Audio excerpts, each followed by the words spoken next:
So I have shared this story a couple times before, but in the past I've always had to kind of edit it down a bit for whatever reason, just for time constraints. But this time I had a little bit more time, so you guys are all lucky that you guys get the director's cut of my story here today. I do not have a PowerPoint, so I guess you guys can just look at me as I look down on my piece of paper. So I'll give you a little prologue to my story, my melanoma journey. So this was in an evening of June 2017. I was getting into bed and I was thinking to myself that I had recently moved into a new job and that I really enjoyed. Our kids were growing up. Our youngest at the time, Eli, was turning 2 and just getting a little bit older, and he was getting to the point where he didn't really need to rely on us as much, so that was nice. And we had a full summer planned of all these fun things to do, and I remember for the first time in my life, I felt like I had nothing in the back of my mind that I had to worry about. I then sat up in the bed and said fridge, except I didn't actually say fridge. And I remember looking over to my beautiful wife, Monique, who you've all probably met, coming in, and I said, something's about to happen. I feel like something bad is about to happen to our family. So, I wasn't supposed to get cancer. At the time, I was a 33-year-old young, healthy, active male with no history of anything. Statistically, the odds were completely in my favor. Only 4% of skin cancer patients are Asian. But in August of 2017, I was diagnosed with stage 3B melanoma. Now, this story also starts a little bit further back as well. In the middle of July in 2017, I got out of the shower and I was toweling myself off. I noticed a weird, small, hard mass on my upper left thigh. The first thought I had was maybe I'll check my other thigh to see if maybe it was a bone that I never knew existed for the first 33 years of my life. So I checked, no bone. I then went to bed and thought to myself, I'm sure it's nothing, but I'm probably going to go see the doctor tomorrow. I didn't want to be that guy who had a symptom and it ended up being cancer. So I go to see my doctor the next day and she tells me that it's a swollen lymph node. She mentioned that it was probably nothing, probably a small infection, and it should go away. If it doesn't go away in 2 weeks, I should come back and we'll have a closer look at it. So she sends me for an ultrasound, and I come back later, 2 weeks, and get another ultrasound. The results come back and says that it's still the same size, and if anything, it's gotten even a little bit bigger. So my doctor decides to send me for a biopsy. About a week goes by or so, and I get a phone call from my doctor's office. She goes, "Hi, Matt.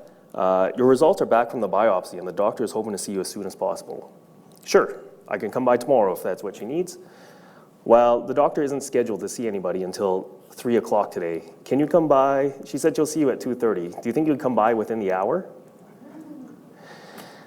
Sure. So at that point, I knew something was up. I go and see her, and the first thing she says to me is, "Did you come alone?" And at that point, thoughts are just racing through my head. She then tells me the 3 words that I would never wish on anybody: "You have cancer." Now, I know myself well enough that when I get bad news, I immediately kind of go into some sort of shock denial mode. And so my brain is still working normally. And I remember my doctor asking if I was okay to drive home. So I tell her, yes, I'm okay. And at that point, I start asking a bunch of questions to get as much information as I can. The first question being, so which cancer is melanoma again? I also asked things like, how did this happen? Are you sure? What do we do from here? And the big question, could I have done anything differently in my life to prevent this? She tells me that she'll then forward my information to a specialist, and in a few days, I'll get a call about an appointment to go and see them.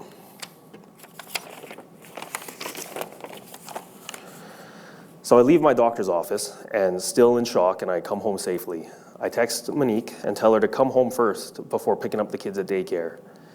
In my mind, I'm going through, how am I going to tell her? Do I sit her down? What words do I use? And for some reason, I'm still pretty calm and collected. As I see her car pull up, I sit down on the steps heading to our upstairs. And as she walks in, the second I see her, I run to her and collapse into her arms, just bawling.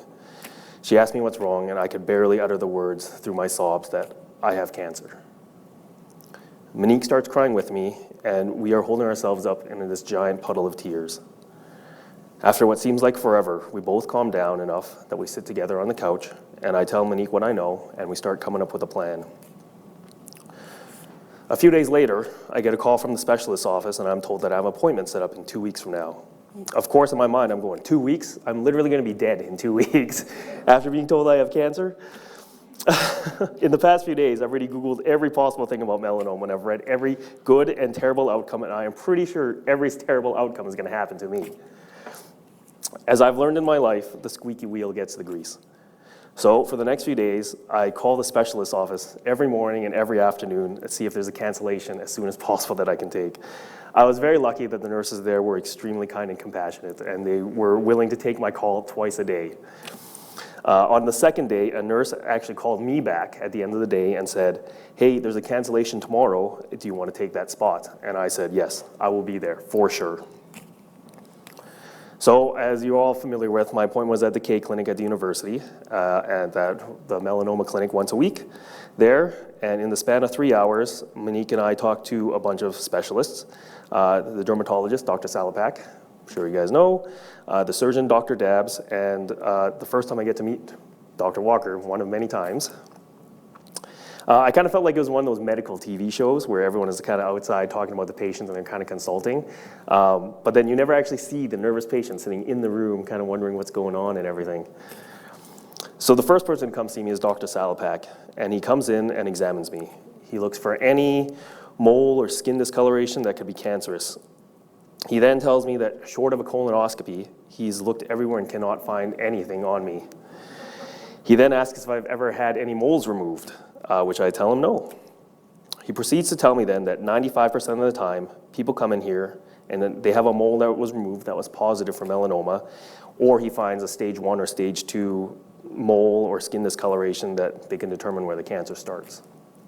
But 5% of the time, people like me walk in through the door and we have nothing. No moles, no signs of any skin discolorations, nothing that could pinpoint the start of the melanoma, and that there is no way they know where it starts. After all that, he then diagnoses me with stage 3B melanoma with a 50-50 chance of long-term survival past 10 years. There is 2 positive things he mentions though. One is that since they cannot find an initial mole or where this has started, it is possible that my body has already fought off the initial cancer and that my body is equipped to deal with the rest. And 2 is that the 50-50 stat is an old stat from the past 10 years, and as we learned from Dr. Walker today, a lot has changed in the last 10 years. Next in comes my surgeon, and she comes and checks the lymph node at my leg, and at that time, it has grown from probably the size of a grape to probably like the size of like an apple in my leg. It's actually like sticking out of my leg at this point. She sees the lump under my skin, and after she looks at it, she says it probably won't be an easy operation, but it's doable. But if there's any way that we could shrink it, then we should probably go for that first, and then I'll go in and remove it.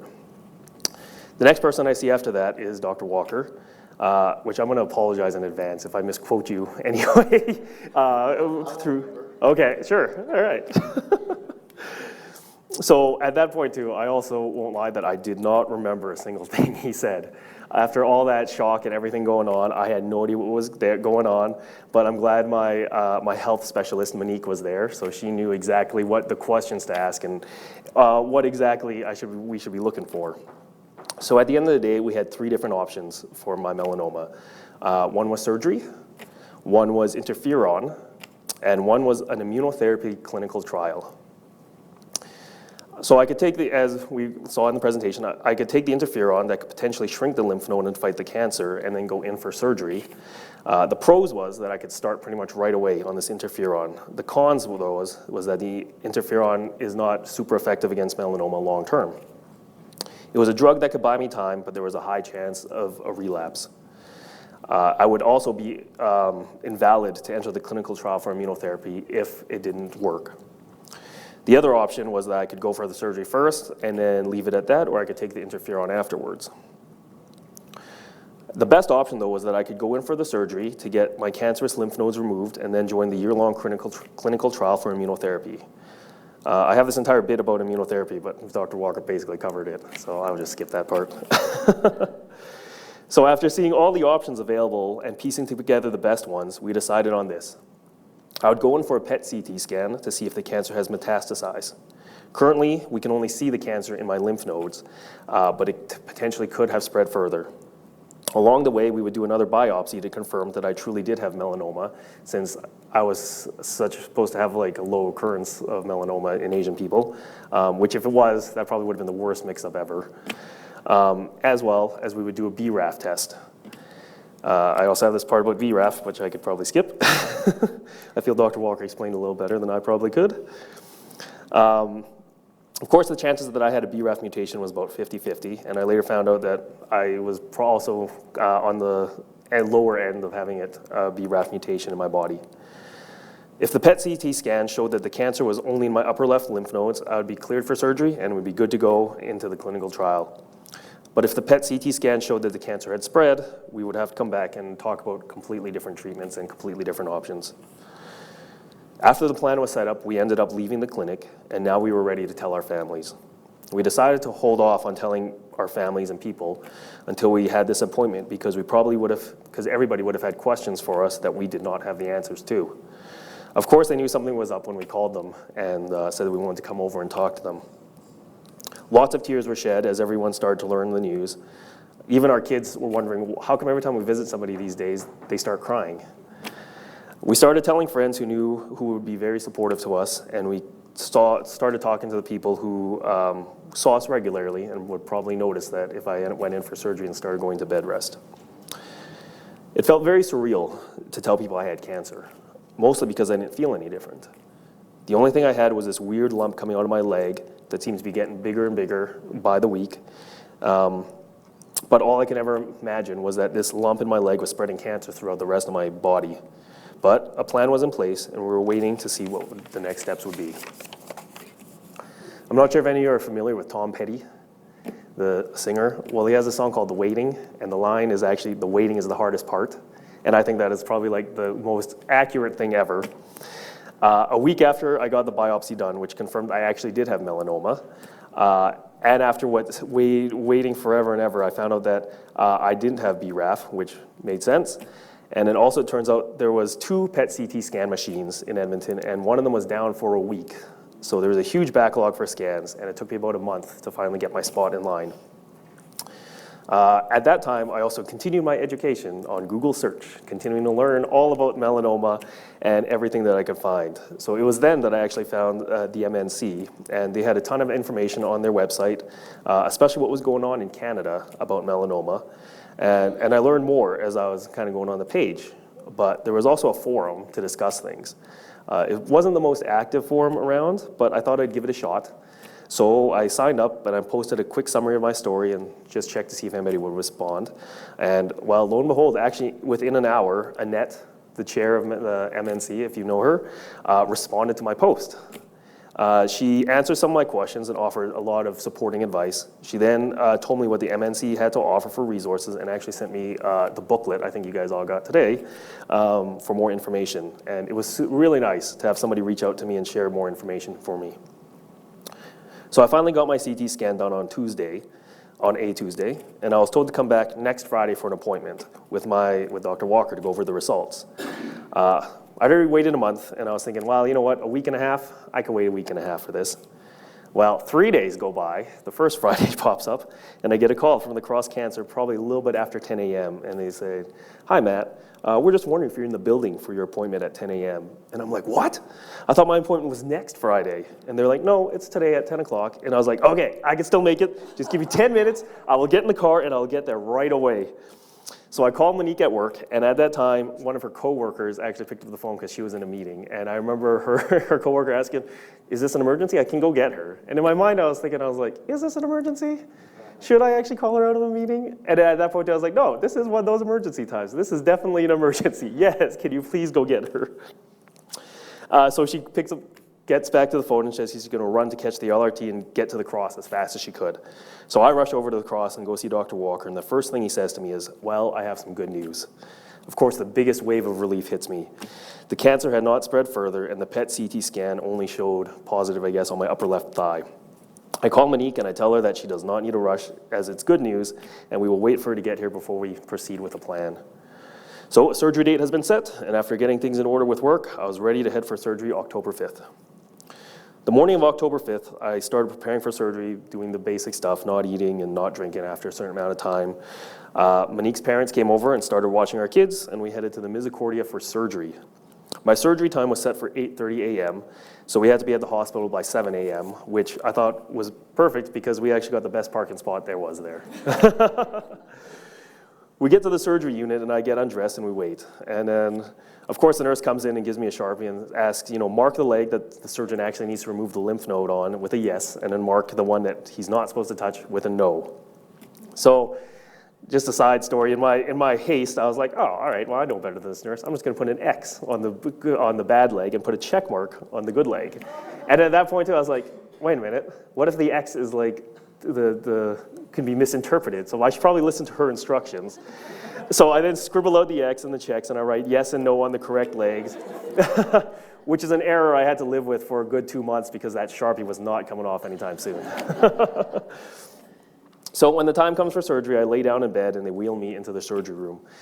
For anyone who's actually been in a real surgery room, it is definitely not as exciting as the ones they show on TV, with all the fancy gizmos and everything like that. So the surgeon comes in and shakes my hands, and they tell me I am in good hands. The anesthesiologist comes in and hooks me up with an IV and starts the drug that's going to knock me out for the next few hours. He tells me to close my eyes and start counting down from 100, and by the time I hit 85, I should be out. So that's great. Start from 100, 99, 98, and feel the drugs coming in. I then hit 89, 88, 87, and here's where I'm about to start pass out. I all of a sudden hit 79, 78, 77, and I'm thinking, should I be concerned here? I then kind of start talking a bit to the anesthesiologist, and I think kind of pipes up and just starts fiddling with a few dials, and by the time I hit 60, I am out. A lot of people were asking me actually before the surgery if I was nervous about going in, and I told them, you know what, I was fine. I was sleeping through the whole thing the entire time. It's everybody else who was waiting for me at the other end that I was kind of more worried about. So after about 2 hours, I wake up to a nurse firing a bunch of questions at me. Do you know your last name? Do you know where you are? Do you know what your surgery was performed on you? Even though I was in a groggy state, I was still able to get 100% on this quiz, which I think means that I was assigned, that was a sign that I was good to go, because they start wheeling me out into the recovery room, and Monique was there waiting for me. A few things came to a surprise afterwards, which kind of came as a shock. One of them was that I didn't realize they put a catheter in me. So that was kind of a fun surprise when I went to the washroom the first time afterwards. The other thing that was interesting was I couldn't feel any pain in my upper left leg. I assume that the anesthetic hadn't worn off yet, but after 12 hours and then 24 hours, I still didn't feel anything in my leg. So when the surgeon finally came to check me out and look over at my incision, I asked him this question. He told me that he took out all 12 lymph nodes, and some, especially the biggest one, was kind of pushing up against certain other stuff, so that they had to cut through some nerves to get all my lymph nodes out. It was a blessing and a curse at the time because it made recovery a lot easier. Didn't need a single painkiller. I felt nothing in that upper left leg, but there was a few times actually I pushed myself too hard post-surgery, and this might have been the cause of an infection that I got too, which required another trip to the hospital and another overnight stay. So also initially I was told that this was going to be a day surgery and that they were going to release me by the end of the day, but I'm sure after they looked at the 10-inch incision in my leg and the 2 drains hanging out of me, they decided to keep me overnight twice. But you know what, that was okay. I had a long road of recovery ahead of me anyways. So after spending a few months at home recovering and getting my incision all fixed up and everything, I got another PET CT scan to make sure the surgeon got all the melanoma, and yay, he did. So I began immunotherapy near the end of November after signing some forms and making sure that I was qualified for the clinical trial. So how the clinical trial works was very similar, I guess, what Dr. Walker talked about today. There was 2 different drugs, 2 different arms of the drugs. One arm was that I could potentially be getting Nivo every 2 weeks. Nivo every 4 weeks. Or the other one is I could be getting Nivo every 2 weeks while getting an additional dose of IPI every 6 weeks. Now, since this was a blind study, I don't know what I actually got. I don't even think Dr. Walker knows what. No? Okay, yeah. He didn't know what I got. And of course, to get these drugs, I need to go to the cross every other week to visit Dr. Walker and to make sure that there was no major side effects and that I was in good health to receive these drugs and get them through IV. I was on the trial for about a year that ended in November of 2018. Through the trial, I was lucky enough to not get too many side effects. I was able to avoid the diarrhea and rashes that was supposed to be high on the list, but I did get some fatigue over the course of the treatment. I also got the other two major side effects that I ended up getting was vitiligo, which you might notice around my lips, as well as I ended up getting dry mouth. So this was kind of a weird story that involved Dr. Walker too. I remember I ended up waking up one morning and my mouth just felt disgusting. And I started this new nasal spray for allergies. And it just like literally 1 or 2 days. So I thought it was just a side effect of the allergy medicine. So 2 days later, I go see Dr. Walker and he asked me, oh, how are you feeling? And I was like, oh yeah, I'm fine, normal, nothing big. And then he asked me, did your mouth feel a little dry? And I was like, how did you know that? I guess something in my blood work ended up showing that I had dry mouth. So along the way, just to share another small side story, along the way, by chance, I was given a special opportunity. I've been putting my name into the New York City Marathon lottery for 5 years in a row, and last year ended up being the year I got drawn. So I don't know, my wife and I took it that maybe it was a meant-to-be moment, that I was able to rebuild myself and train for the New York City Marathon while I was still on immunotherapy. And I guess, like I said, that should be a testament to the side effects that I actually received, that I was able to train for a marathon while on immunotherapy. The other coincidental part of it was that the marathon literally took place the week after my last immunotherapy treatment. So we kind of took that as a sign, and you know what? A trip to New York was a nice way to celebrate the end of my immunotherapy treatment. So currently, I'm about 1.5 years out being cancer-free, and I still see Dr. Walker every so often at the cross and still going for my CT scans. Things have been good. I still have some dry mouth, which I've learned over time that it takes a lot of saliva to actually chew up food, I've learned. So there you have it, my full cancer story. And if there's any takeaway that I have out of this, is that never to take life for granted. I have a new perspective on life that only a few are able to see. I've gotten involved in the cancer community a lot over this last little while, and one of the phrases that a lot of people have used is to live your best life. I feel this anecdote that I found online kind of explains, I guess, how I feel.